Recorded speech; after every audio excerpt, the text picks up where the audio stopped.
The matter of Samuel Mejia versus Quest Diagnostics et al. May we please have appearances of counsel?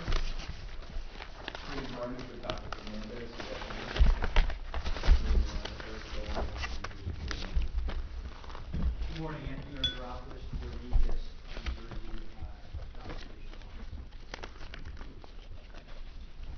Good afternoon, Brian Mahoney from Wilmington, representing the plaintiffs, respondents, the family and estate of Mejia. Good afternoon, Your Honor. Andrew Richard, law firm Virtual Leon, on behalf of the Amicus, New Jersey Association for Deaf. Welcome, counsel. Mr. Brennan, please go ahead. May it please the court, I have waived my preliminary statement, but I would respectfully request a short 2-minute rebuttal, Your Honor. That's fine. Thank you. I will rely on my papers and obviously invite questions, but I was wondering if I could just succinctly, in one sentence, present our position. And our position is very clearly that if a plaintiff fails to file suit or perfect that suit with an affidavit of merit against a licensed professional, that plaintiff is not allowed to recover from that licensed professional, either directly or indirectly through a contribution claim. That's your first statement. So let me ask you this question. Succinct. Yeah. Succinct. You can come back. Why should our comparative negligence law and our contribution law be any different in a professional malpractice case from any other tort case? Sure. So when the plaintiff decides which defendant it decides to sue and wants to lay fault, or as much fault as possible, on that defendant, why is it not then the obligation of that defendant to bring in whatever other parties it believes should share fault through an allocation? Yes, Your Honor. And I think that goes right to the heart of the matter that brings us here today. And my answer to you would be that there has to be a harmony of the three statutes. And I believe respectfully the appellate division only tried to balance the equity of 2 of the 3 statutes.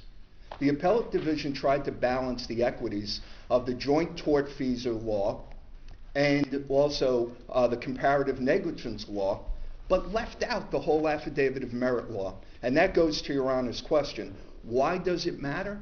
Because that's what this separates a case from a normal slip and fall case or a car accident case. But wasn't there a motion filed for a declaration that there was no need to file an affidavit of merit against your client? There was. And had that been filed, you would agree that you would be, even though it wasn't filed by the plaintiff because it's a contribution claim, Yes. your client would be responsible. And there was no opposition to that motion. So aren't we in a different ball game here, because now there's no opposition to that motion, so there's no requirement? If you follow what you seek, doesn't that just swallow the entire affidavit of merit as to co-defendants? I don't think it would, Your Honor, but Your Honor correctly states the record that it was a little bit more nuanced than that, Your Honor, if I may. There was a Ferrara conference / case management conference, right. And both my firm and plaintiff's firm very clearly stated to the judge that it was our position that the third-party plaintiff had to file an affidavit of merit.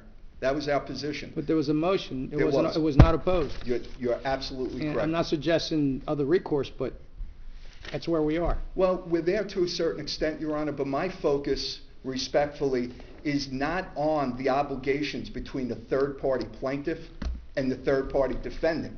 My focus for my entire argument, and the argument below, is to focus on the plaintiff vis-a-vis the licensed professional that he didn't sue. But there's a nuance there, because the plaintiff is not recovering from your client directly. Correct. Plaintiff's recovering a full amount from the direct defendant. Correct. And the only amount that's going is to that defendant from your client by way of contribution. I may be Yes. paid directly to the plaintiff by check. That's the way insurance carriers work. But the claim's still not the direct claim of the plaintiff against your client.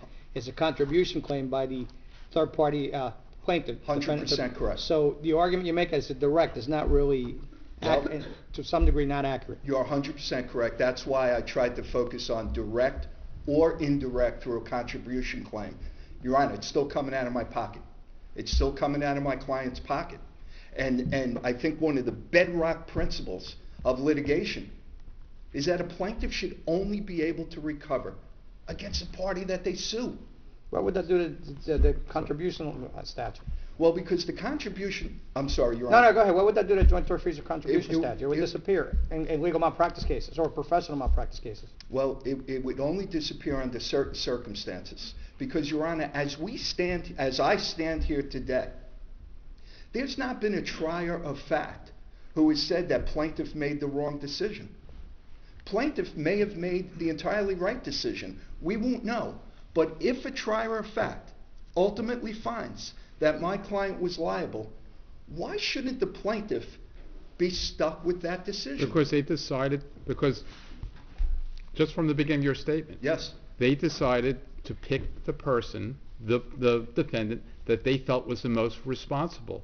They're not under our law, for the last, I don't know how many decades, Sure. the plaintiff gets the right to decide who to sue. Absolutely. There may be other parties that could sue, but they can't be forced to sue other parties. Absolutely. And if the defendant feels that there are other people who should share fault, they bring them in. That's the way it's always worked, unless we decide some different operation of law now. Well, first of all, I agree with every sentiment Your Honor voiced, except I'm not forcing them to do anything. And if Your Honors all rule in for what I want, we're not forcing the plaintiffs to do anything. They have sued you. Yes. And they're saying, if we hit you for 60%, Correct. under the law, we get 100%. And then you go chase down the other people who may be 40% liable. Yes. That's your obligation. Yes. That's And- what they're saying. and you're right. And that's the way it ordinarily works. Yes. And respectfully, that was the way things ordinarily worked until the legislature saw differently. The legislature, and we really can't I certainly won't second guess the wisdom of the legislature. The legislature placed such importance on cases that differ from slip and fall cases or car accident cases. When you want to sue a licensed professional, you need an They only affidavit sued of merit. one. Look, the legislature did not say, plaintiff, you have to sue every licensed professional who may have some degree of fault. True. They haven't said that. The only thing that they have said is that the person you sue, you have to file an affidavit of merit. That's all they've said. Yes. Your Honor, if you reject my initial premise that it makes no difference whether they're trying to collect from me directly or indirectly, then I have no argument. I have no argument. But they get, I'm sorry, Chief, go ahead. You're saying the plaintiff ends up recovering against you in an indirect way, even though they chose not Absolutely. to sue you. But the problem with that is, that if they can go after the other defendant for if we're talking about the 60% plus Correct. scenario, they can go after the other defendant for all of the damages. They're not getting $1 more because that defendant's turning around and cross-claiming against you, or third-party claiming against you. They're allowed to collect the entire amount, They correct? are. Okay, And- so when you are saying that plaintiff has chosen not to sue your client, but Correct. still will collect from their client, that's not true, is it? Well, I they're taking advantage of the joint fees of contribution law. Not for their which- own benefit. No, Well- they're not doing anything with the Yes. joint tortfeasors. The plaintiff is suing Dr. A, chooses not to sue Dr. B. If the Dr. A is only going to be liable in terms of potential ultimate liability if his fault is over 60%, correct? Correct. If it's 30%, he's only going to, and there's $1 million or $100,000 verdict or whatever it may be, or multi-million, then that doctor's liability is going to be limited to that 30%. Yes. Okay, so that's not an issue. There's not $1 more that's coming out in that scenario. Let's say it's 75% liability. Okay, so they are potentially liable for the entire thing, for the entire judgment in that case. They turn around and seek contribution against your client to pay back some of what they're paying the plaintiff. Mhm. But it has no benefit to the plaintiff. Well, You see I what I'm would- saying? well, The plaintiff gets the same dollar amount anyway, no matter what happens. See, I look at it a different way, Your Honor, and I submit to you that they're basically, under the scenario that Your Honor just outlined, they're benefiting from their wrong tactical trial decision. They are. If the doctor is not judgment-proof, and I suspect the doctor is not judgment-proof, how is that true? Well, it's true because if we take Your Honor's scenario, let's take to make it easy, a 60-point scenario where they find that Quest was 60% responsible. Right. They're going to collect 100%, they can, from Quest. Right. Quest is then going to turn to my client, who, as I stand here today, no one has filed an affidavit of merit against a licensed physician. And they're going to seek the 40, and they're going to seek the 40%. And they're going to seek the 40%. So- Should Quest have filed an affidavit of merit? What? Should Quest have filed an affidavit of merit? To seek- 100% yes. Okay, so the reason we're here today is unique to this case because there was a motion filed by Quest seeking a declaration that they did not have to pursue an affidavit of merit against your client. It was unopposed, it was granted. If they had filed an affidavit of merit, you'd have no argument today. And the reason we're here today is because of that declaration, Sure. which was unopposed. See, So I it's not unique. Yes, Your Honor. I respectfully disagree. Because we're making that decision with the benefit of hindsight.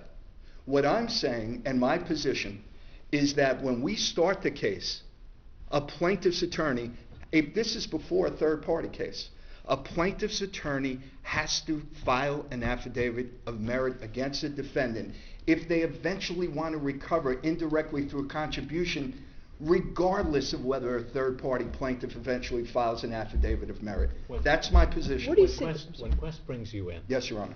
through a third-party complaint. Yes.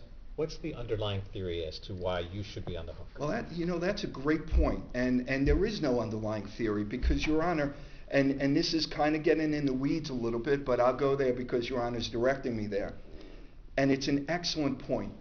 I owe no duty of care to Quest. I'm a treating OBGYN. I don't owe a duty of care to Quest. So what is their theory of liability? It's a pure contribution theory. What's wrong with that? What's wrong with that? The I'm just- statute provides for that, and the standard language is very general. If I'm liable for more than my share, essentially, it says Sure. you pay, And right? Your Honor, I wasn't saying there's anything wrong with it. I was just answering the Chief Justice's question. So that- keep going, because I Please. want to hear Yes. the extent to which the root of the theory lies in fault and negligence. Yes, and and it's interesting because when we look at the procedural ramifications on a third-party complaint, a party really should, in pleadings, outline the factual basis for that contribution and indemnification claim. They can't say that I'm liable to the third-party plaintiff. You see, we're in a little bit uncharted territory because what we're really trying to decide here, we know what Burt says. We know when there's a direct claim against a physician, we know what the rules are. We do? That assumes that Bert's right. Well, exactly. Well, point well taken, Your Honor. I did misspeak. But Your Honor, this body basically put its stamp of approval on Burt in Jones versus Maury Pier. Jones is completely different from Different from factually. Burt. I agree. Because in Jones, the plaintiff prejudiced the defendant Mm-hmm. by taking the case to Pennsylvania and preventing the defendant from Correct. filing a tort claims notice. Correct. And that's totally different from Burt. I understand. But towards Your Honor's point, so we're really in uncharted territory, respectfully, I think. Can I ask you to finish the thought? You've said Yeah, that they can't say They that can't. there's a duty owed to Quest Correct. by your client. Correct. What have they said? They haven't said anything other than they're putting me on notice that they want to be able to collect pursuant to the joint tortfeasor law. That's what they said. Because, and in fairness to them, in fairness to Quest, I don't know what else they could say, quite frankly. I guess theoretically what they could say is, hey, look, if I'm liable, you're also liable to the plaintiff because you didn't do A, B, C, or D. But they didn't do that by way of affidavit of merit. And eventually when they filed their expert report 2 years after the third-party complaint was filed, they outlined an allegation. Judge, the allegation against me, Your Honor, is that somehow the OBGYN, based upon the symptomology that the female plaintiff, decedent, was saying to us, we should have somehow realized that the pap smears were wrong, and we should have ordered some type of diagnostic testing. That's the an theory argument as against to my the client. facts and the ultimate liability. That's not an argument as to the issue today. And you keep saying there was no affidavit of merit filed. And I asked you earlier, should they have filed? And you said yes. And there's a reason why one wasn't filed, because the court entered an order that none was required. And who does that lie with? Well, Judge, Was that motion opposed? no, it wasn't. And Was Your there Honor, a motion for reconsideration filed? it was not. Was there an interlocutory appeal application? It was not. And Your Honor, I guess this sounds like, and by the way, not to cast aspersions on my esteemed colleague, but the plaintiff never opposed that order as well. Why would And- they? Let me ask you Well, something very. It was well, against we- your doctor. Why would they defend I'll- your client? I'll tell you why. Because, Your Honor, every single percentage of liability against Fernandez is a potential percentage out of their pocket. Not if Because- the contribution The law. contribution comes in. Not if it applies the way it always applies.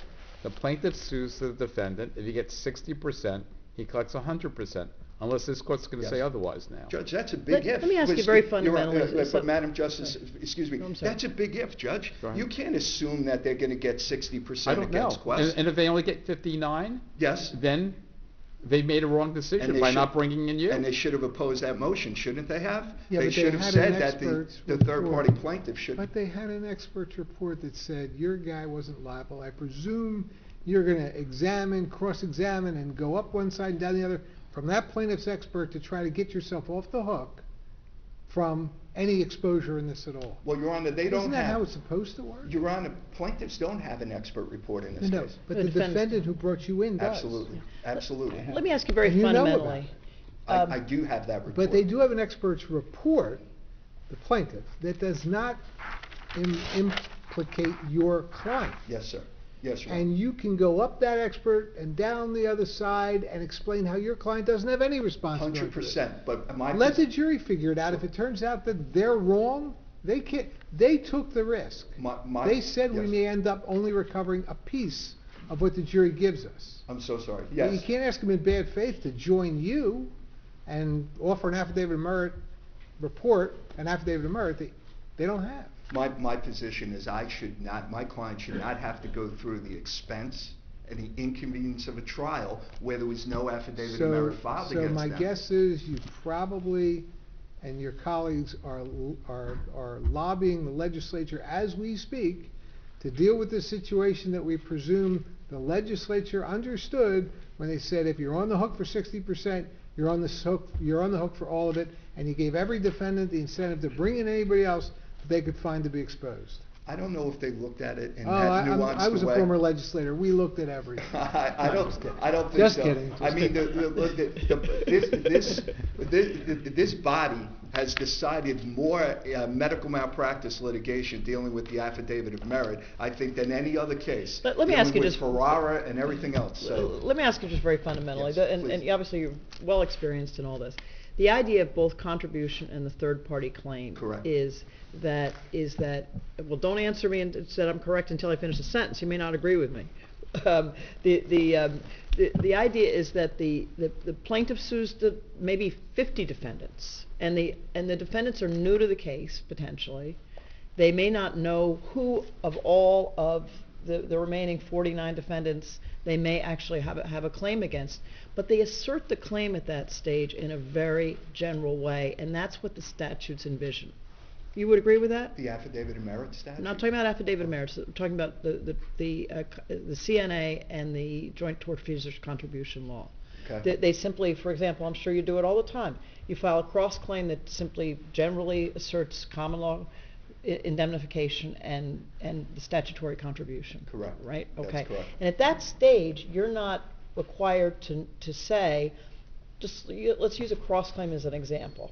You're not required to say that I'm defendant A and defendant B, I know all about his liability or her liability. I know all about why. Here are my theories, and set out a complete complaint. True. You would agree On with a that? cross claim, true. A cross claim. True. Now, on a third-party complaint, they're pretty darn general at the beginning of a case, are they not? I'm not sure for they should, contribution? I'm not sure they should be, Okay. but yes, they are. But the statutes envision that at that stage, the claim can be asserted in a general way, which is to say, if we're talking about contribution, if I get too much on the hook, you're helping me out, Mr. Third-Party Defendant. You would agree with that? In a general way, you're allowed to plead that. In a general way, you are. Seems to me your theory is saying, change that. Make a claimant who's asserting nothing more than contribution and indemnification do everything that a plaintiff has to do to file a claim. Okay. That's what you're saying. And can I defend that? Well, absolutely, but that is what you're saying, is it Well, not? it's not exactly what I'm saying, because Okay. when I woke up this morning and had my coffee, I wanted to come here and talk about why a plaintiff has to file an affidavit of merit. Now we're talking about why a third-party plaintiff should have to file an affidavit of merit, and I'd be happy to Yeah, no, respond that's to what I'm that asking, argument. but- Your Honor, here's the problem. Me as Dr. Fernandez, nobody has come by way of an affidavit of merit and swore or affirmed that my client did anything wrong. So if you as a third-party plaintiff are going to inject that doctor to that type of exposure, it's a new claim. You haven't brought- should but be you have- obligated but you haven't to brought- file an affidavit of merit. But you haven't brought that issue before us. That would be very nice. What you want is an affidavit of merit. So the issue would be, is whether or not a third-party plaintiff, under the affidavit of merit statute, is required to file an affidavit of merit against a third-party defendant. That's a great issue. Yes. Who knows how it would come out? You haven't brought that to us, have you? Your Honor, I'm only respectfully answering the questions that Yeah, Haran no, no. asked me. I understand. I understand yeah. that, but you're asking for an extra level of protection. Well, It may be there, yes. but quite frankly, you're not going to know unless someone brings that issue to this court. Well, And it Mr. has to be a party, not an amicus. Well, okay. Well, it's going to get here eventually. One would think it would get here eventually, but again, I clearly understand that if Your Honors reject my position, but I just want to make sure you understand my position before you reject it. But let's play that out, because Okay. it's not, nobody's even remotely suggesting that your client can be floating along all the way to trial not knowing what the theories are against him, right? The fact is, the third-party defendant has an obligation to produce an expert report.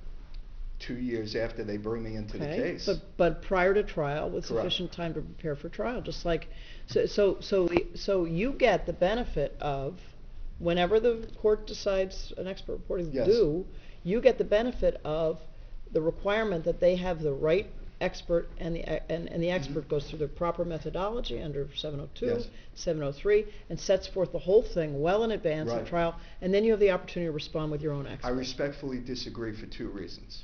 The whole theory behind the affidavit of merit statute is that a physician or a licensed professional would know very early in the litigation that there's merit on the case. So 2 years later is not early in the litigation, number one. Number two, Your Honor, this court in many cases has pointed out to litigants that when you raise your right hand and you swear or you affirm, that means something. And there's a case on point, I believe it's Latia, and I apologize if I'm killing the case, one of my colleagues may be able to point it out, where the court held that you need an affidavit of merit. It doesn't matter how good your expert report is, No. you need somebody swearing. As a plaintiff, but a plaintiff knows their case. They have 2 years to develop the case. Right. They have time to consult with experts. You're saying that somebody who just got sued last week it has to provide you with the same information that the plaintiff would. An affidavit of merit, That's what again, when I'm being led down this road, being asked that question, yes. But again, I am saying, and again, and I don't want to repeat myself, but I want to make sure it's clear, irrespective of what the obligation is between the third-party plaintiff and the third-party defendant, my clear position, which We may understand very that. easily be rejected. We understand it, and you're not waiving it. You can state it again, but don't worry. No, if we get it, we get it. I mean, so I've spent more time respectfully arguing a point that I'm not even raising, which is fine, But we have a habit of doing that, or at least I'm I sorry? do. Oh, no, far be it from me to question, Your Honors on that issue, but, irrespective of that, I think plaintiffs are benefiting in this case. They're benefiting, they're doing an end run around the affidavit of merit statute, because ultimately they're benefiting by the joint tortfeasor law. Who's looking out for me in this case? Who's looking out for Dr. Fernandez? Everybody's looking out. You're looking out for Dr. Fernandez, and if that expert report that comes in during discovery doesn't do what it needs to do, you're in there with a motion, you get the case thrown True, out. but respectfully, I think we're tossing aside the affidavit of merit statute. And at the appellate division, and what I'm hearing today is we're so focused on the Comparative Negligence Act and the Joint Tortfeasors Act that we're just tossing aside the affidavit of merit statute. That's what protects me in this We're not. case. This The appeal. affidavit of merit, where the rubber hits the road for Yes. the affidavit of merit statute is, in this case, and the issue's not before us, is whether or not the third-party plaintiff had to file an affidavit of merit before bringing you in. But that's not the issue. That is not the issue I'm raising or And that would give you, if this court were to say yes, then you'd be very happy. That's all the protection you want. well, Anything else you'd like to add? no, Your Honor, thank you. And as I said, I'll rely on my papers, and I have reserved respectfully 2 minutes for Of course. rebuttal. Of course. Thank you so much Thank for your you. time and attention. Mr. Poe.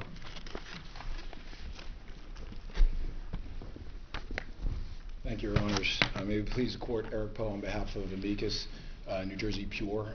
As you know from our brief, we are a direct writer of medical malpractice insurance in the state of New Jersey, and we employ our own internal law firm to defend our doctors, and I'm not only the attorney but also the chief litigation officer overseeing these claims. And I want to be very brief because I think my esteemed colleague did a very good job of addressing many of the issues that you guys brought up. But I do have 2 idiomatic themes, and before we reach those themes today before the court, I'd like to share a very important fact that I think gives those themes some credence, and that is that the average time span between the time in which a lawsuit is filed against a doctor in the state of New Jersey and when that doctor gets to defend themselves and exonerate themselves from those acts of alleged negligence is 5 years. That's 5 years of depositions, subpoenas, and other discovery requests, closing their practices, not seeing their patients to simply get their day in court. That is a significant burden, and I think it's a very important fact that the legislature recognized and appreciated when it came up with the affidavit of merit statute. Isn't there an You see, affidavit of unlike other non-involvement? civil- Counsel, I'm isn't sorry, there an Your Honor. affidavit of non-involvement the doctor can file immediately and get out of the case? Yes, Your Honor. Okay, so 5 years, but if you're not involved and you file that affidavit, you're out. Well, Your Honor, respectfully, if they do have an affidavit of merit, that becomes a contested issue. You don't get out if you simply say you have not involvement and then you have a But plaintiff that's attorney. that's not the facts you presented. You said a doctor was to blame when spends 5 years depositions. He would only spend 5 years if it's an affidavit of merit stating that there was reason to believe that he deviated from the standard of care.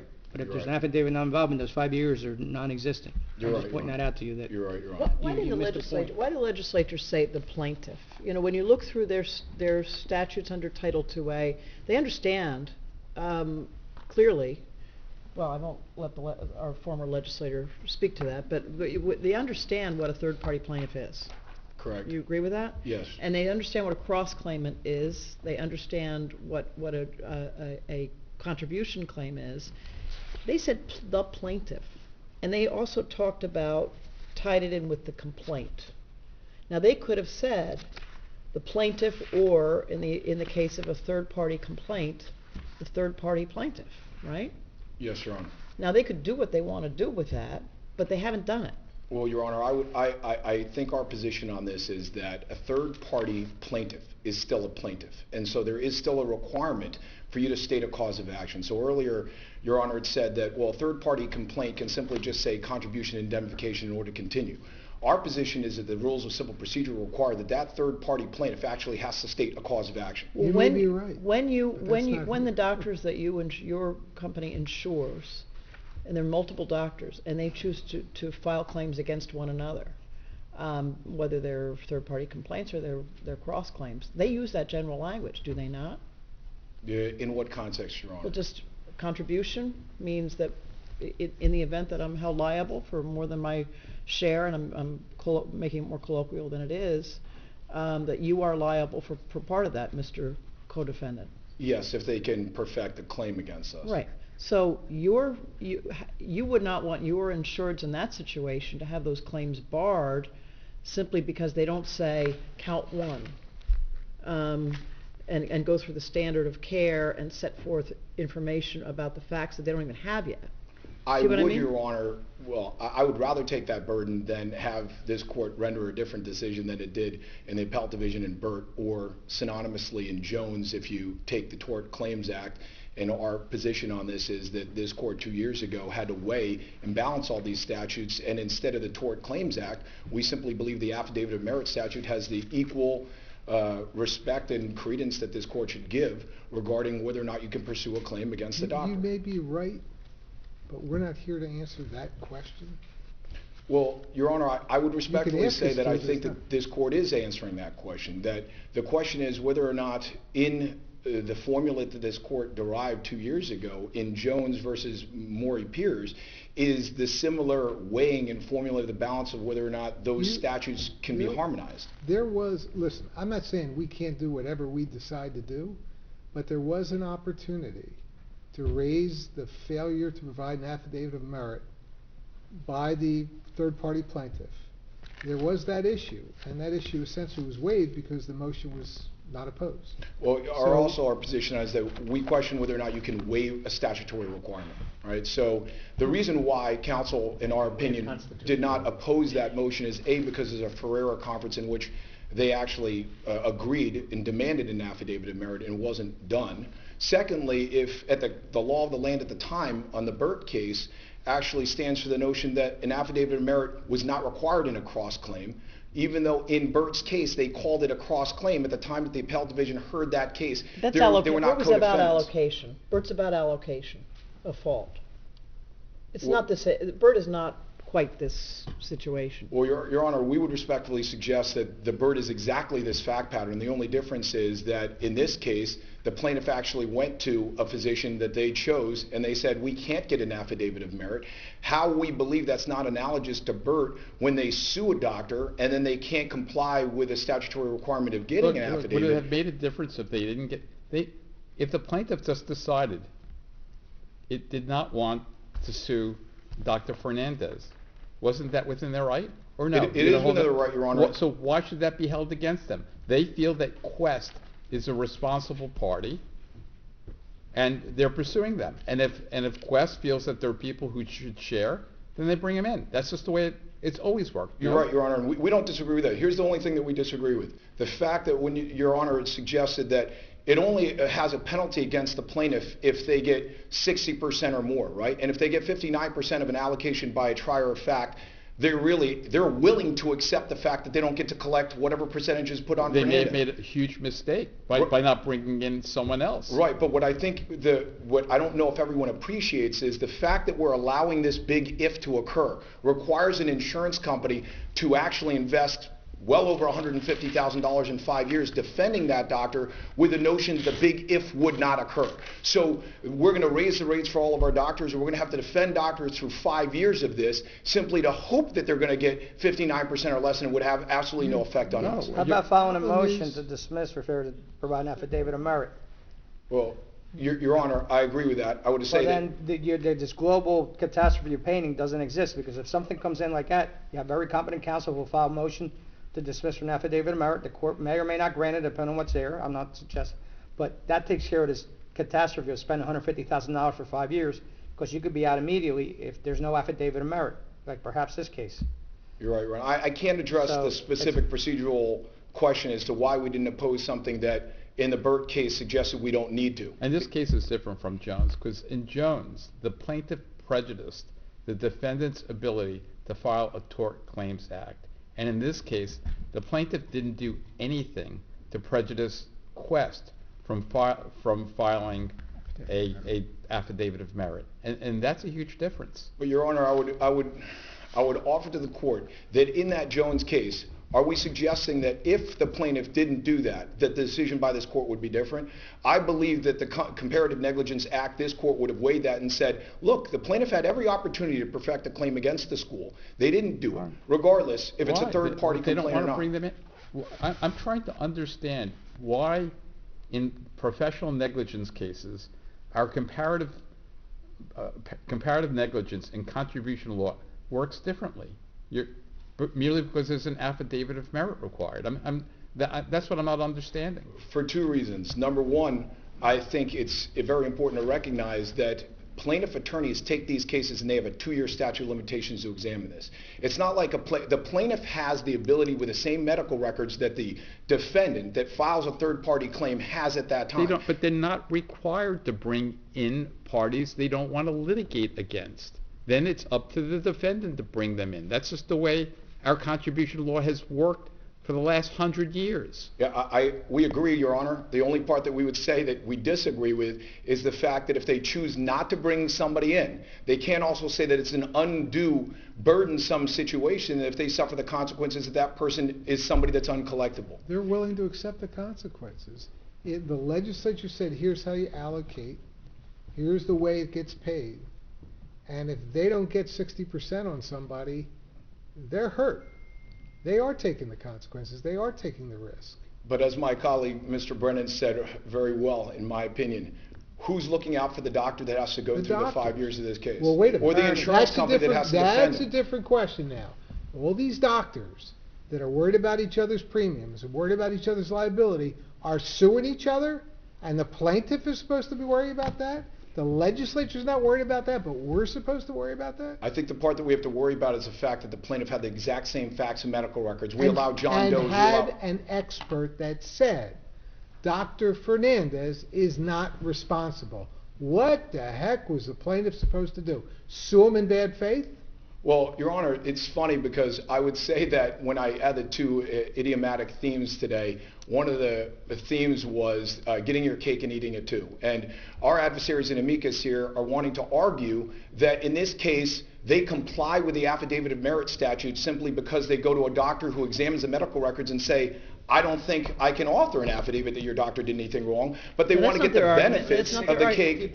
Their argument is very different from that. Their argument is we're not pursuing a direct claim against this defendant Fernandez. We're just not.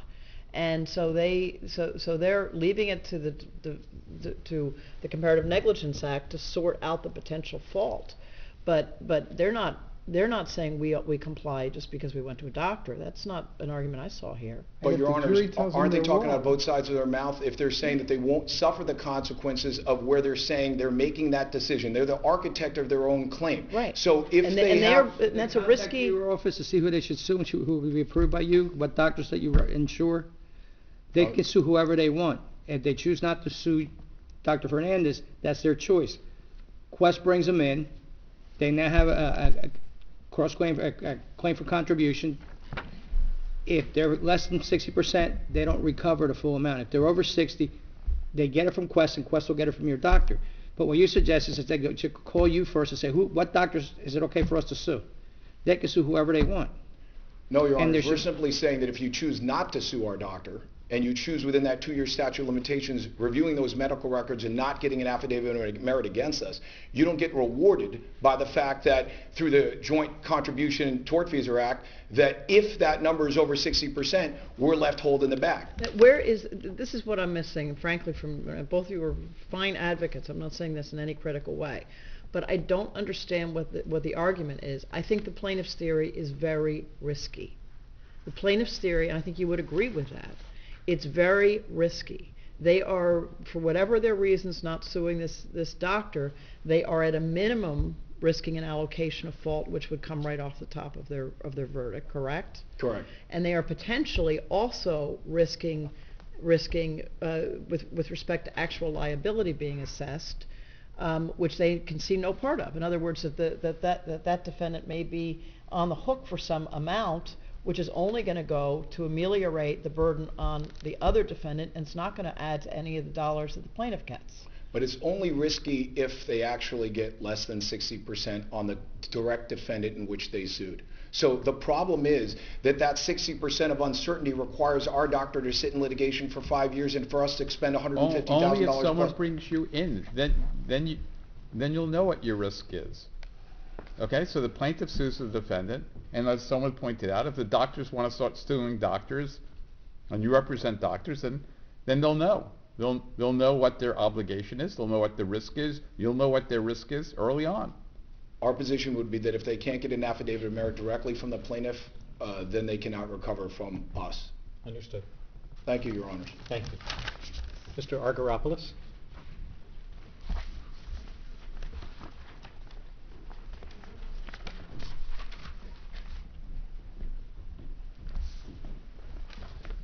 Thank you, Your Honors.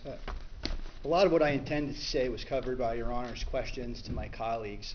There is something I would like to highlight, which was not originally part of my argument, but I want to point it out since I heard it, which is that the affidavit of merit is a serious matter, and from a physician's perspective, it's a protection that the legislature has provided to physicians to avoid the very consequences that doctors are facing now as a result of the appellate division below and some of the colloquy that I've heard. We reject that a plaintiff has an absolute right to sue whoever he wants or she wants for medical malpractice. He or she does not. If a plaintiff is unable to obtain an affidavit of merit, just as has happened here, then that plaintiff cannot sue a physician for professional negligence. That's the end of the story. And that didn't happen here. Well, in this case, the plaintiff was unable to obtain an affidavit of merit as to Dr. Fernandez. Correct. Yet Dr. Fernandez is facing a situation where that doctor's on the hook, despite the fact that there is no claim of professional negligence against the doctor. That's number one. Number two, there's no affidavit of merit where someone has certified as they're required to. There's a contribution claim. And Yeah, I think you're respectfully, I think you're criticizing the contribution system that we have. There's a contribution claim against the doctor by another defendant. And eventually, that contribution claim, one way or another, has to be supported with expert testimony.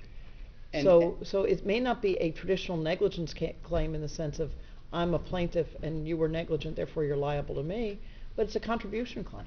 It's a contribution claim by name, but at its root, it's a professional negligence claim. There's no privity here between the third-party defendant and the defendant in the case. The defendant is saying, you, third party who was never named in the lawsuit, you're responsible for the injury to the plaintiff. But there's no But the plaintiff isn't saying that. Look, the plaintiff didn't have to tell you that it couldn't get an affidavit of merit. It seems to me that the beef of the third-party defendants is that they haven't gotten an affidavit of merit from the third-party plaintiff. If you got that, you'd be plenty happy. Am I right? Probably not. An affidavit of merit should be required. Okay, so if it came from the you wouldn't be arguing to us if it came from the plaintiff, the third-party plaintiff, correct? Absolutely. If the defendant who's seeking to assert a claim for contribution, call it contribution, that is rooted in professional negligence, must comply because that party is a plaintiff. So someone has to bring that issue to Don't us. you think they One knew day, that? I think we'll have the case in front of us. That, Don't as- you may think not be they, that counsel, I'm sorry, Chief, go ahead. No. Don't you think they knew that that's why they filed a motion to say that they weren't required to provide an affidavit of merit? Because they knew they needed one, they knew they couldn't get one, and somebody dropped the ball somewhere and didn't oppose the motion, they say, no, they had to file one. Don't you think that they knew that they had to file an affidavit of merit? That's why they filed that motion? And beyond that, at trial, they're still going to have to prove that the doctor was negligent. It's not, contribution doesn't mean I get contribution. You have to show that the doctor deviated from the standard of care in such a fashion that they're entitled to contribution from that doctor. Don't need experts for that. So it's not the picture that you paint. I'm going to try to answer two questions at once. Good, because I can answer about 6 at a time. But first, I believe that the question is before this court. Because in Burt, what the appellate division decided was that in a case where there is no affidavit of merit against what became a non-party physician, Bert explained how you balance all of those hardships. The plaintiff who did not was unable to satisfy the affidavit of merit requirement gets what he or she bargained for: no direct recovery or indirect recovery against a party who was never named. The defendant gets what it's entitled to under the Joint Tortfeasor Act and under the Comparative Negligence Act. It gets to say, I shouldn't be, just like the Wildwood case, Jones. I can't be prejudiced as a defendant by what a plaintiff didn't do. I have the right to only pay my fair share. And Bert harmonized that.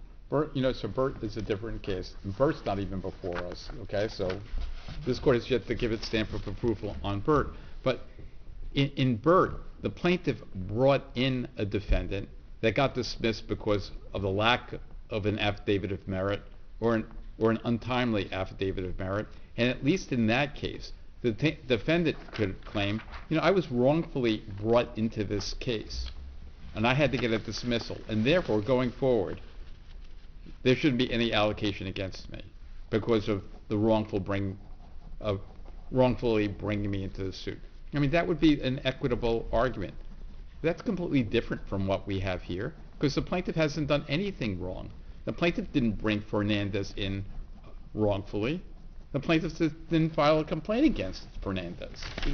The statutory requirements of the affidavit of merit under those circumstances, I do not shed light on equity. There's no difference between, from a legal perspective, a physician who was improperly sued with the absence of an affidavit of merit, and a physician who was never sued because a plaintiff could not obtain an affidavit of merit. So we're going in circle back to what the Chief Justice has said. That the elephant in the room is the fact that the third-party plaintiff didn't file an affidavit of merit, and that issue is not before us.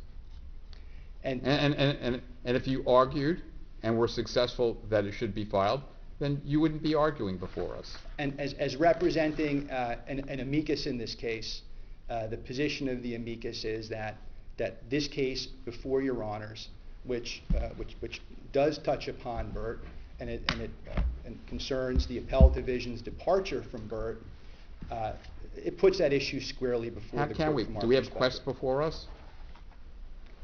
They're not appearing because the decision of this court has no bearing upon that third It would defendant's rights. if we said that the affidavit of merit applied to them. They would be here and they would be yelling at the top of their lungs.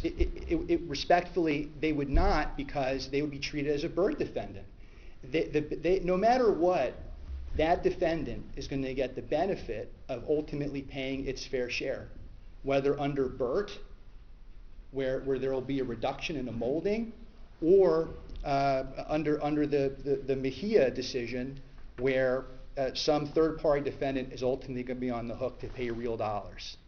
The problem that my constituency has is that there is now, as a result of the Mejia appellate court's decision, a circumstance where physicians are on the hook for, and by the way, an environment that's becoming increasingly hostile, the delivery of quality health care, to having yet one more distraction where they're on the hook for potential damages, real dollars, the distraction of having to go through litigation for a long time. Why don't you have a remedy here? And that is, let some discovery take place. And I understand discovery is expensive even from the beginning.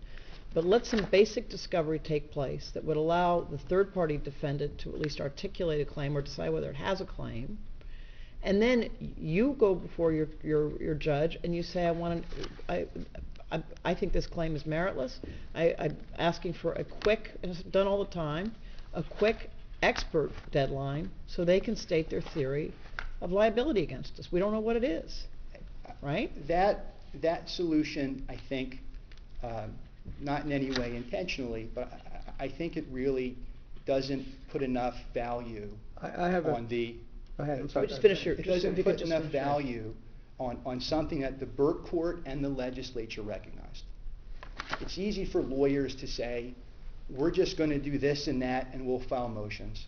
For a litigant, for a physician, it's extremely taxing.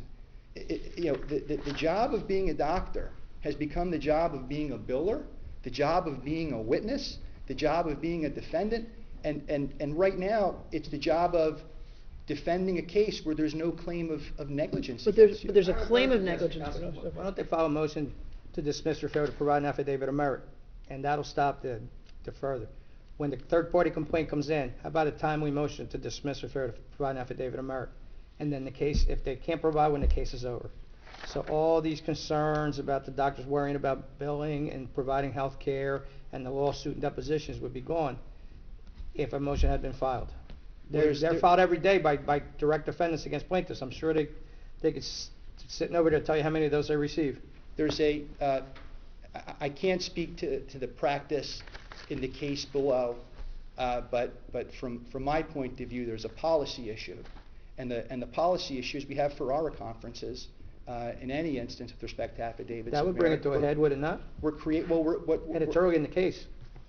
Then, effectively, your question is assuming the very principle that my constituencies are urging upon the court, which is if there is going to be a claim for contribution rooted in professional negligence, there should be an affidavit of merit. As of right now, essentially the question is, if I take your Honor's question and the Chief's question, and the Chief's points would be, well, that issue isn't really before us, even though we're arguing about it, most of the time today. Let that happen in some other case, and the issue will be before your Honors in 9 months or whenever it reaches its course.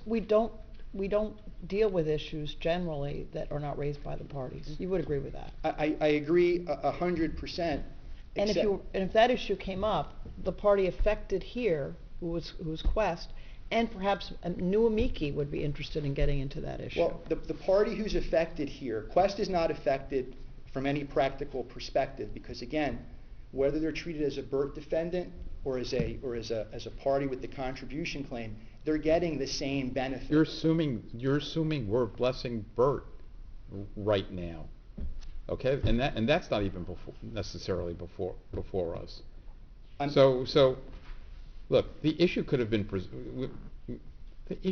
presented to us. It hasn't been presented to us. The thing that we're now talking all about, and as my fellow justice has just brought up, the party most concerned about this issue would be Quest, because Quest would be losing its third-party defendant on an issue that hasn't even been raised to this court. Very respectfully, Your Honor, that's not the case because Quest isn't losing a third-party defendant. What Quest isn't losing anything, which is why Quest isn't here. Quest ultimately, whether it was prior to this decision, the law of the land for the last 20 years since 2001 from the appellate division was Burt. And what Quest had was a benefit of a Burt defendant, meaning it has the right to have Burt, its ultimate liability. I'm going to repeat myself. The last time I'm going to do it, so forgive me. In Burt, the plaintiff filed against the defendant without an affidavit of merit, and that defendant was dismissed. That didn't happen here. The plaintiff did nothing wrong, did not file a claim against Fernandez and have Fernandez dismissed.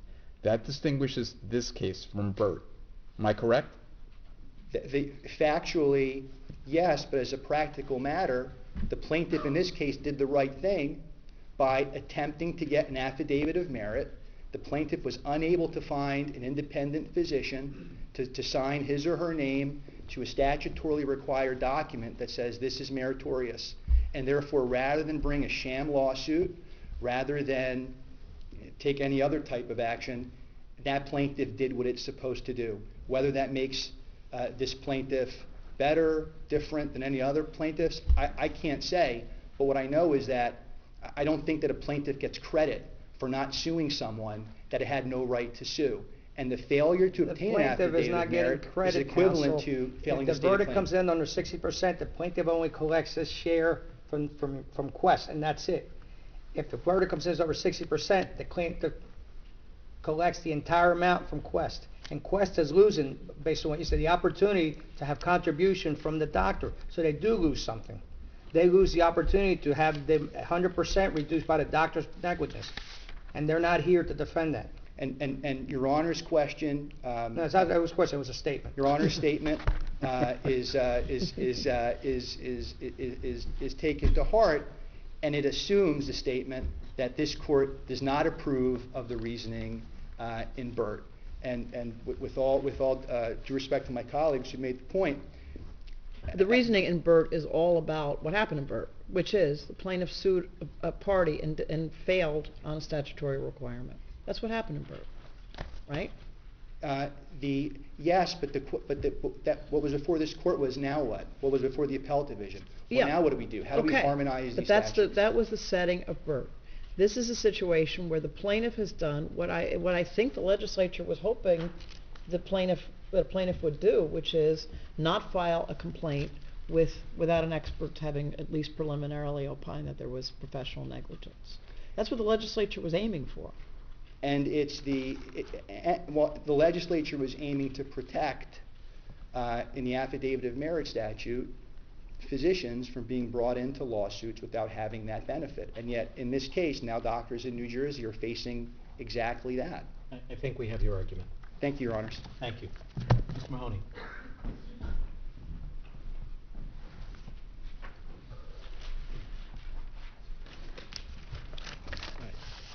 May it please the court, Brian Mahoney from Bloomfort for the plaintiff's respondents. In the Burt case, the appellate division was constrained to take action because the mischief of the plaintiff had resulted in the extinction of all the defendants' contribution cross-claims. That's what happened in Burt. And so the appellate division had to intervene and set out an equitable way to level the playing field. The only similarity between this case and Burt is that these are both medical malpractice cases. That's where any similarity ends. In this case, plaintiffs did nothing wrong. There is no unjust procedural development that has disadvantaged anybody in this case. And I should introduce this court to Mr. Hensley from Quest. They're very interested in this. We didn't argue about the affidavit of merit in the appellate division, and we didn't argue about it in the law division. So the third-party defendant's interest in the affidavit of merit statute comes a little too late. And as the court has pointed out more than once, there was an opportunity to speak in the court below, and third-party defendant Fernandez said nothing. We have done nothing wrong. As Justice Patterson pointed out, it might be said that we were aware of the statutory framework. We were aware of the incentives and disincentives that face plaintiffs bringing these cases, and we acted appropriately. We refrained from suing Dr. Fernandez. And counsel for the Amicus makes the argument that it's a hostile world out there. It takes 5 years for a doctor to clear his name. Well, the system's working great because plaintiffs didn't file an unjust suit against Dr. Fernandez. So there's no reason to grant the relief that third-party defendant seeks today. And every single direct defendant in this case has an intact contribution claim. We have not extinguished anybody's contribution claims. What third-party defendant Fernandez's counsel wants is to be excused from having to show up at trial. He would like us to prejudge the facts and give Dr. Fernandez a free pass. And then he'll be scandalized in the law division trial as an empty chair, a defenseless empty chair. And maybe the jury will assign a great percentage to him in the trial court, but he'll never have to pay $1. Now, is that helping Dr. Fernandez? Dr. Fernandez needs more due process, not less. He paid insurance premiums to get coverage from NJ Pure, who assigned a counsel and has been working hard on the case for 5 years, and now would like to just not show up at time of trial? That would have an evulsive impact on the adversary system. We don't want to have empty chairs created by artificial advantages sought at the 11th hour by counsel such as counsel for third-party defendant Fernandez. Representing plaintiff, what would be your position if, in a case like this, the third-party defendant came forward and said, I want an adjudication early on the merits of this claim? In other words, court require the third-party defendant to provide an expert's report early, and I want to test it because, as the plaintiff's action in not suing me reflects, I wasn't the party responsible here.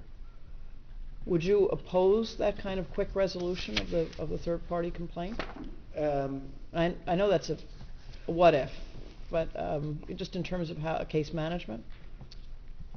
Well, equality is equity.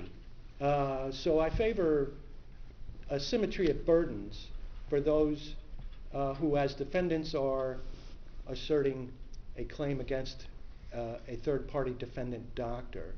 And maybe in the law division's discretion managing discovery, it But you might see the make difference, sense. the difference between you and presumably, and obviously you're very well experienced counsel, you've been working with your client, working with your experts. You don't have to answer this, tell us what you've been doing, but you've had a while to prepare your case before the complaint is filed, and then you have more knowledge of it until discovery somewhat evens the playing field in terms of knowledge. You would agree with that? Yes. So the defendant who is sued in these circumstances, a third-party defendant, comes in and doesn't have that information. Maybe can look at the medical records or part of the medical records, but not a whole lot of information of the nature of the claim.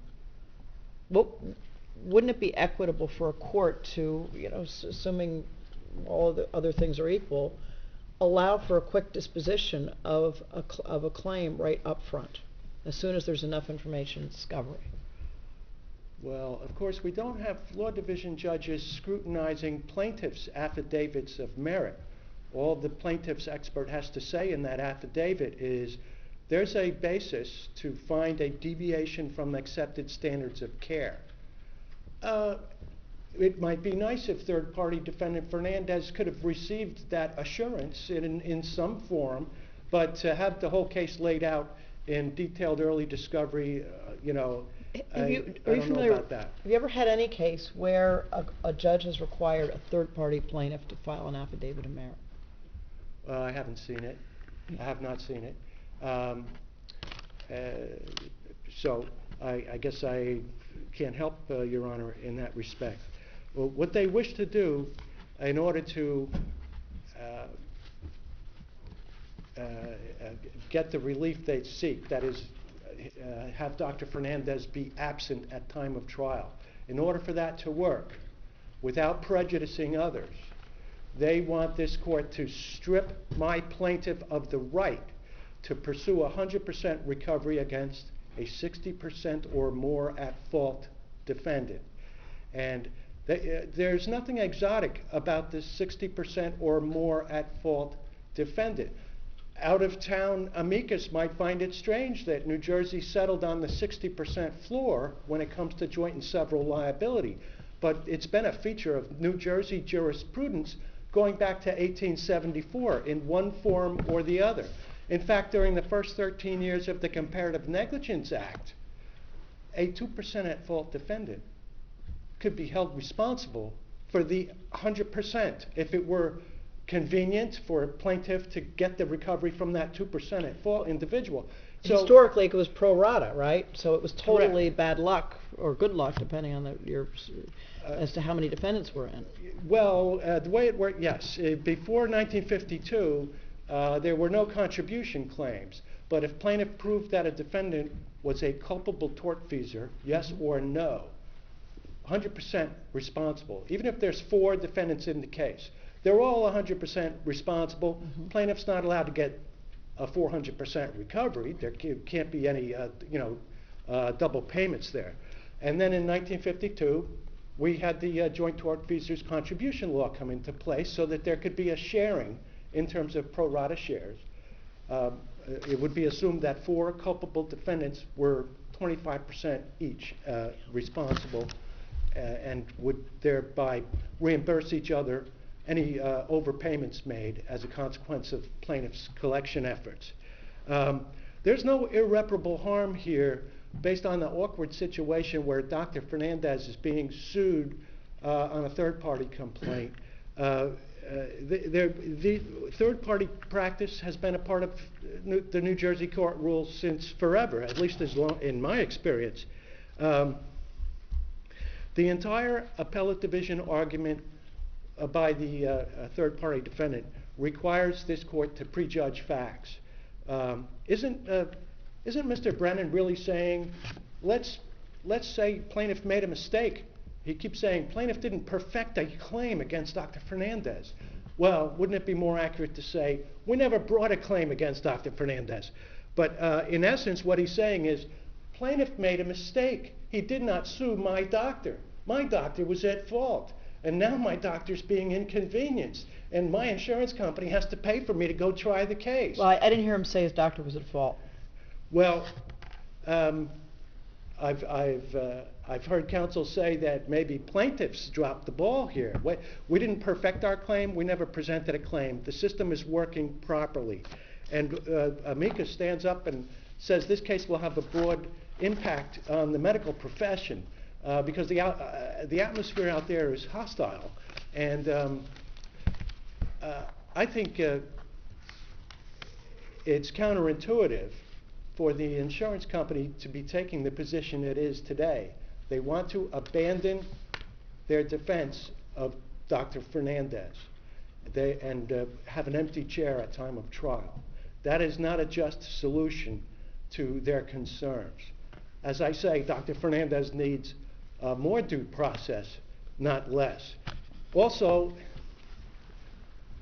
Young versus Lotta stands for the proposition that if a attorney is going to adopt a momentous, exotic, comparative fault argument, the outlines of this must be disclosed as early as possible in discovery because we don't want to ambush anybody. Now, defense counsel for third-party defendant Fernandez came up with these ideas about somehow getting Dr. Fernandez out of the trial just as we were wrapping up expert discovery. My office does not have an expert to defend Dr. Fernandez. Yes, we have a report in our file from the pre-suit period where a doctor said there's no basis to sue Dr. Fernandez. Why did you disclose that? Were you obliged to disclose that? Because now it's being used against you. I don't believe I was obliged to turn it over. It was internal work product. Right. So you did it. Maybe it would have been smart. Yeah, because your adversaries are now using that against you because you disclosed it to them. They're saying you had no suit against him. Now he should be out of the case. I had a pre-suit expert say there is no case against Dr. Fernandez. No, I understand that. Do not sue Dr. Fernandez. Okay, we won't. But you had no obligation to disclose that to anyone. No, I did not. Although, in hindsight, if I had been told when this was a young case that Dr. Fernandez had some exotic ideas, I would have brought out that expert and said, well, we're going to use this expert to defend Dr. Fernandez. As it stands now, I don't have an expert to defend Dr. Fernandez. Third-party defendants counsel has a Dr. Ainsley. Dr. Ainsley, he's not our first choice. We should have known about this. Third-party defendants counsel or third-party plaintiffs counsel? Third-party defendant, Dr. Fernandez. Oh, he has His an counsel, Mr. Brennan, has an expert ready to go. So the expert's name is Ainsley. So if we would actually rule the way the defendants want us to rule, then you would have to defend. You would be forced to actually defend Fernandez. Of course. You'd have to put your expert to show he wasn't liable so that you could point the full blame at That's- Quest. That's You're what the gonna do that system anyway, aren't expects you? of me. You're going to do that anyway because Quest defenses, it's the doctor, and you want rather go just against Quest, that's who you sued, so you're going to do that direct or indirectly during the Right. trial. So those are the cards on the table. And I wish I had known about this when we had more than about a month to go in discovery. I could have gotten our expert out of the closet to defend Fernandez. I could have gone out and picked someone. We don't even know if Ainsley would cooperate with us because his deposition's been taken. Would you ever come to court and testify for Bloomfort? Well, gee, I don't know. He was equivocal. So we're in a strange situation. Naturally, our incentive is to see Dr. Fernandez freed of liability of any sort. But you're always in that situation, not always, but you're frequently in that situation because the allocation, right? If you've settled with somebody, if Yes. they're dismissed for another reason, if it's an Right. appropriate reason. Yeah, So and that's it- not that uncommon to see, for a plaintiff to be in that situation. Yeah, the strategies of the different parties to the case on things like settlement, they can be good strategies or bad. The system will penalize us depending on whose ox gets gored, so we have to choose wisely. But this thing with Dr. Fernandez being an empty chair at time of trial, that was sprung on us with about a month left in discovery. And so that's not fair, shouldn't be allowed. It's kind of like arguing the affidavit of merit in front of the Supreme Court where it hasn't been mentioned for the past 10 months. But anyway, unless there's further questions, that's my presentation. Any questions? Thank you. Mr. Butcher?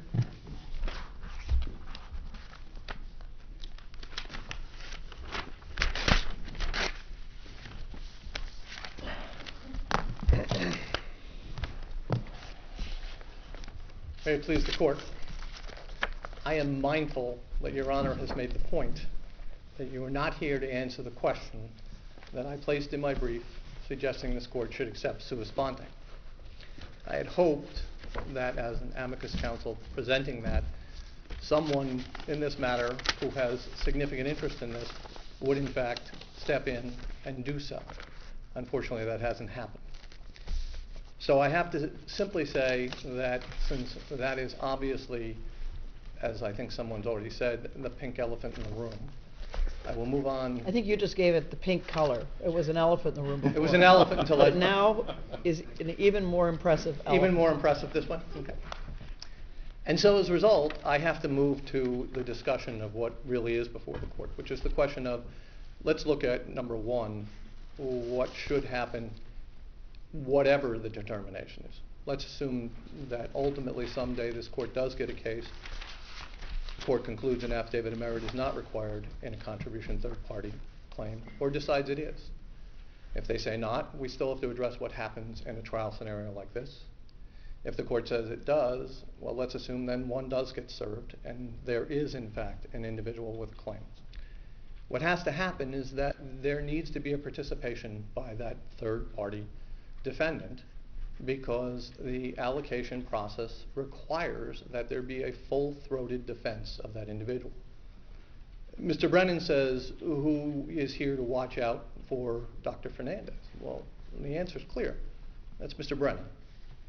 Having had him as an adversary, he is a skillful adversary, and he will do everything he can, hopefully, to defend Dr. Fernandez and see to it that the outcome of a trial is ultimately that the Quest defendants are 100% responsible, and Dr. Fernandez, if that is true, will walk away without having to contribute anything back to Quest. But the plaintiff in this scenario, so long as Quest is found 60% or greater, should suffer no loss where plaintiff has done what the system has asked them to do. The affidavit of merit asks them not to bring a claim where they cannot establish that there is merit. The plaintiff did that. The system essentially says that to the extent that there is comparative fault, that a court will make that determination. They're there to present that. Mr. Butcher, how is the plaintiff hurt? What am I missing here? I'm saying the plaintiff shouldn't be, Your Honor. Right, but how is the plaintiff hurt? $100,000 verdict, just for a round number. 70% liability. They go after the third-party defendant for contribution. Mhm. You get your 100, or not you, but a Understood. plaintiff, member of your organization, gets the 100,000. Why? What's the prejudice to the plaintiff there? So long as the court continues in the manner that you've described, there is no prejudice to the plaintiff. I perceive the defendant's argument here to be asking the court to invoke a prejudice to the plaintiff.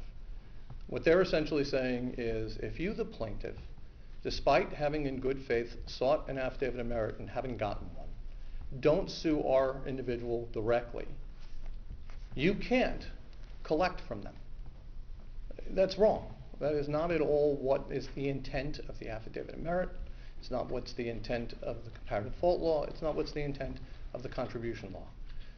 Your Honor said at the beginning. The plaintiff isn't collecting from them. If they don't sue them, they're collecting from the defendant against whom they sued. Correct. So, I mean, that's the beginning and the end of that. I agree. The defendant in this instance, third-party defendant in this instance, seems to be presenting to the court an argument that they believe that because the plaintiff had no affidavit of merit, the plaintiff should suffer a consequence by not collecting that portion, effectively arguing that this is Burt, that this court should approve of Burt, and that there isn't a distinction. Justice Patterson made a very clear distinction that in Burt there was an inaction on the plaintiff's counsel's instance that prejudiced the third-party plaintiff, and therefore that was the reason for why Burt suggested that there would be a consequence. We don't have that here. And I would like to suggest one thing. Justice Patterson, you raised the question about what about an accelerated process in these instances. Couple things that, just since I'm here as an amicus counsel, suggesting if the court is going to address something in that regard. Number one, Justice Fernandez-Vina, you said, what about a Ferrera conference? In this setting, we'd have to effectively establish the necessity for a second Ferrera conference because the one that had taken place initially would not have included this participant. So we would need to make it clear that we need, in these cases, to have a second Ferrera conference. But I do think, Your Honor, there is a mechanism by which the defense could get to the same, place, even with or without an affidavit of merit, and that is that while they do get a somewhat undefined complaint by it being contribution, serve your interrogatories with your answer. 60 days later, either you have them or you don't. That's the same 60 days that you'd have if there was an affidavit of merit required.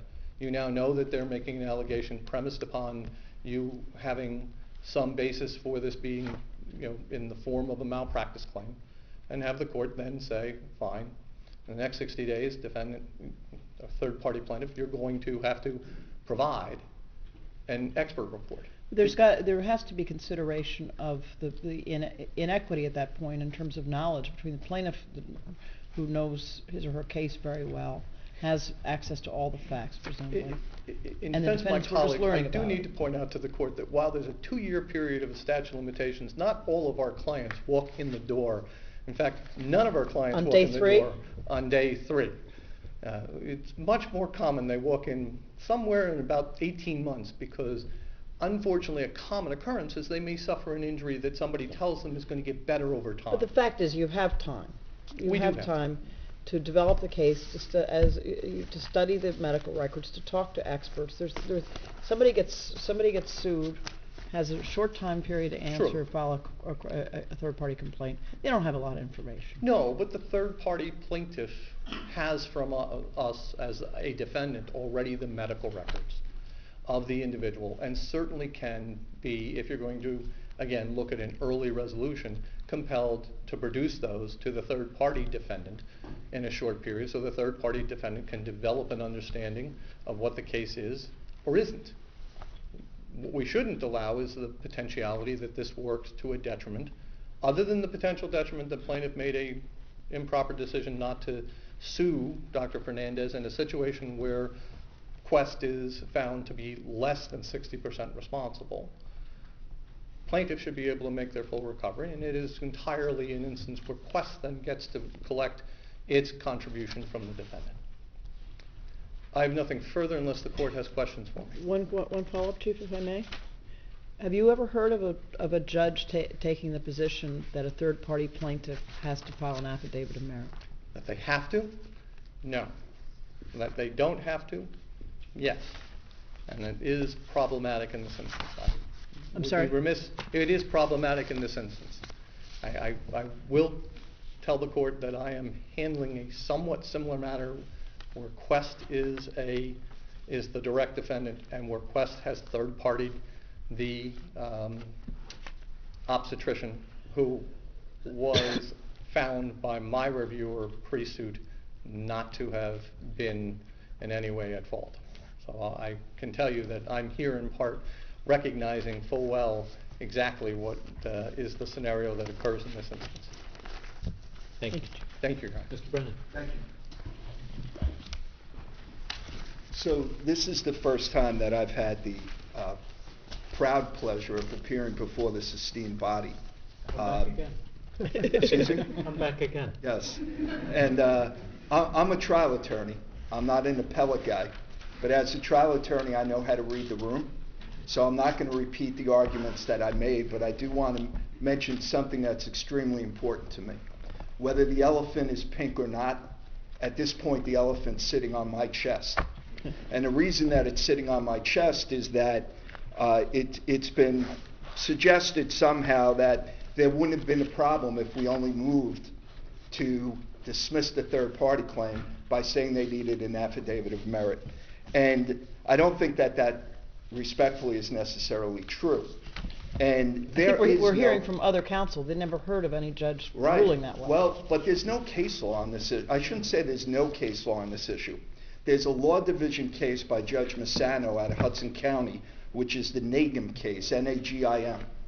And there's an appellate division case, Manganaro, which also discusses the issue.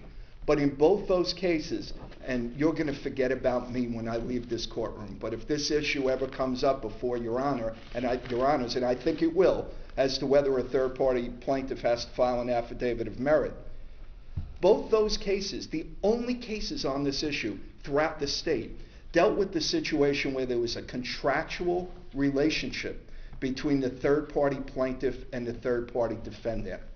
So when we were faced with a situation as to whether we were going to oppose that motion, and I know I sound defensive, but with good reason.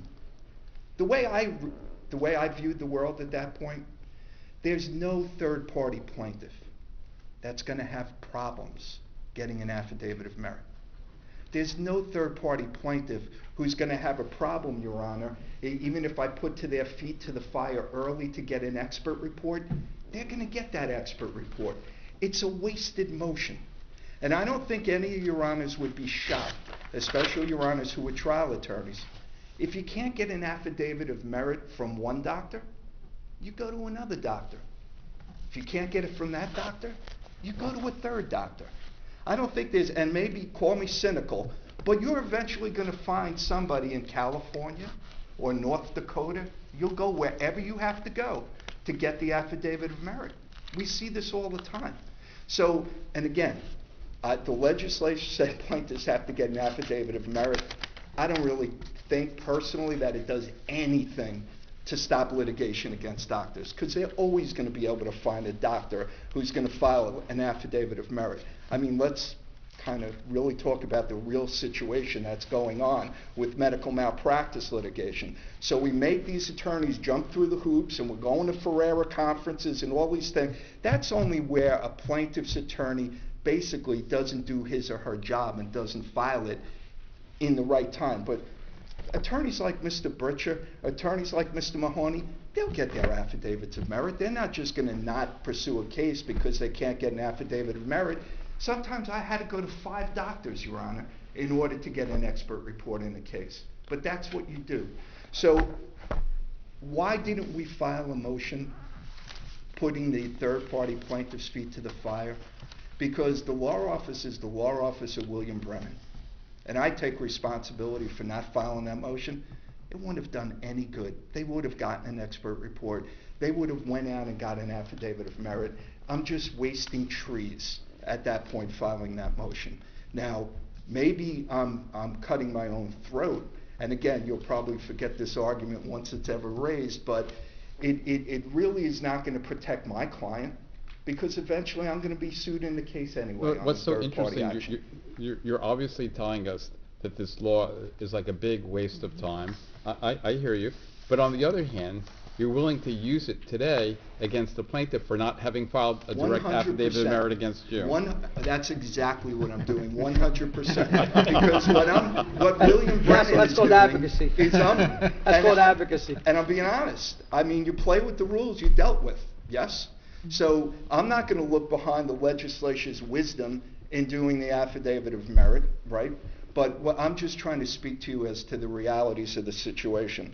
So those are the two things that I really wanted to point out rather than re-argue anything that I've already said. Thanks again for your time and attention. Thank you. Mr. Brennan, I meant it. We like good lawyers here.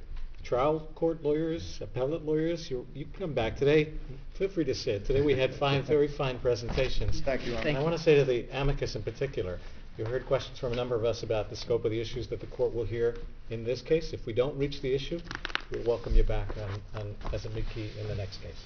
Thank you. We're going to have the discipline